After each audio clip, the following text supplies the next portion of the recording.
Welcome to Niger Anchor News. In today's news, Israel moves ceasefire plans as progress reports. Israel's war cabinet has been briefed on talks over a ceasefire deal in Gaza after reports of progress made in talks in Paris on Saturday.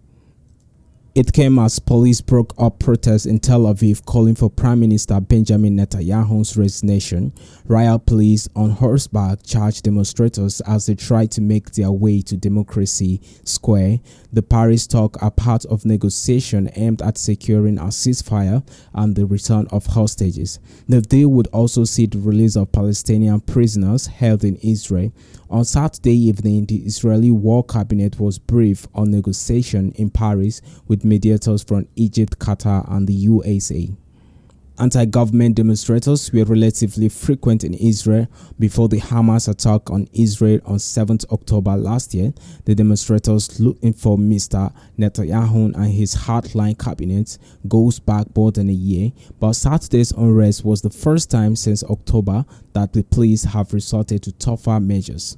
The demonstrators have been spurred on by the war in Gaza and the fear that their government is more interested in defeating Hamas than freeing hostages. The main opposition leader, Yair Lapid, criticized the police for their aggressive treatment of demonstrators who gathered outside the headquarters of the Israel Defense Force (IDF). The right to protest cannot be taken away from protesters with batons and water cannons, he said. At least 21 arrests and dozens of injuries were reported, as well as the anti-government protest. Families of Israeli hostages gathered in the city to call for a diplomatic solution to the war and a focus on their return. Thank you for being a part of Niger Anchor News today. Join us again soon for more. Stay informed, stay connected.